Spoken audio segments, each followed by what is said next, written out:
من كان يريد العزة فلله العزة جميعا.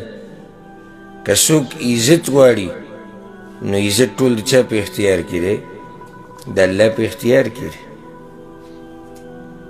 معنی دا شو چې من کان یرید العزة فلیطلبها بطاعة الله وذکره.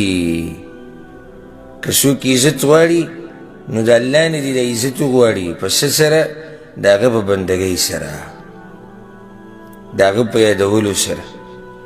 او چې الله چاله عزت ورکي کنه نو څوک یې ذلیله کولی نشي، او چې رب العالمین یې ذلیله کي کنه نو څوک یې عزتمن کولی نشي. ومن یهن الله فما له من مکرم. رب العالمین چې راولګي او څوک ذلیله کي کنه نو د هغه دپاره بیا عزت ورکوونکی، اکرام ورکوونکی نه وي، اکرام کوونکی نه وي، مکرم نه وي. دعای قنوت کی دا مشهور جمله دا انه لا يذل من والیت ولا يعز من عادیت. یا اللہ نزل لکیگی آگا سڑے چی تو سر دوستیو کی، یعنی چی یا اللہ تو سر محبت کے او ستا بندگی کی آگا سڑے نزل لکیگی. ولا يعز من عادیت، او یا اللہ چی تو سر دشمنیو کی، او یا اللہ چی ستان لری ستا دا دین لری آگه تا چرت عزت نیشی ملاوی دی. عزت طول عزت آگه دا اللہ پا دین کی دن پروت. حدیث کی رازی امام احمد دا راوڑی دیکھنا پیغمبر صلی اللہ علیہ وسلم چی انصارو تا دا خبر کولا اگده قصه دا نسیوتو یا معشر الانصار الم تکونو اذلتا فاعزکم اللہ. تاسو زلیل نوی نو اللہ سکڑی، اللہ تاسو عزتمن کڑی. عزتمن دا سد اللہ سکڑو دق انصار مخ کیمو دا مالون دا دوی سرو، دا قبیلی دا دویو، دا خاندانون دا دویو، دا زور دا دویو، دا هر سد دویو. خدا گئی سر سر زلیلو زکر چی مشرکانو، زکر چی دا اللہ دا دین نا خبرو.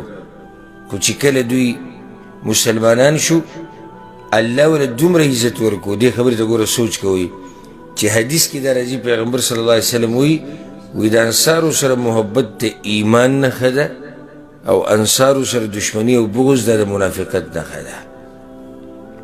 دا دومره لوی عزت چی تا ملاو شو دا دین دلاس ہوتا دا عزت ملاو شوید، دا دین داری دلاس ہوتا دا عزت ملاو شوید. عمر بن الخطاب رضی اللہ عنہ عبید بن الجراح تسوی دا دا مشهور خبر دا او دا روایت امام حاکم روڑے دا دا چیر اکثر خلقو دا خبر یاد دا عمر بن خطاب و انا کننا اذل قوم فاعزنا اللہ بالاسلام.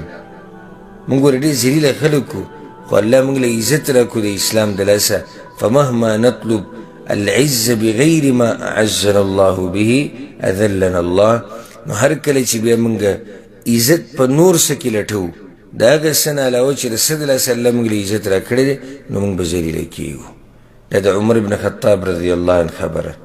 نو عزت او طول عزت دا پا دین کی دن پروت تے. خو پا دی باندی پوئی گی آگا سوک چی آگا دینداری، آگا دینداری و دا ہر سا آگا دیدلی بی دین سڑے پا دی باندی سپوئی گی چی دا دیندار سی عزت تے. منگ بار بار دا خبر ذکر کردی دا، بار بار ذکر کردی دا چی دا دنیا والا دا دوی دا عزت وقتی توری، دا دوی دا عزت دیو وقت پوری، دیو حالات پوری کی دیشی دا مال دلا سے خلق عزت کی. دی خانانو تا چی خلق کینی پاسیو دی مالدار خلقو تا دا سا دلا سا دا مال دلا سا چی دا مال تی ختم شو دا خلق خوالا نرائیسی، چی دا مال تی ختم شو خلق خوالا نرائیسی. دا ڈاکٹر شو، انجینیر شو، سیاستدان شو، سائنسدان شو، دا دی طول دا عزت تی وقت پوری بیا خبر ختمش. خود دیندار سری چی کم عزتی آگا شان عزت تی چانی.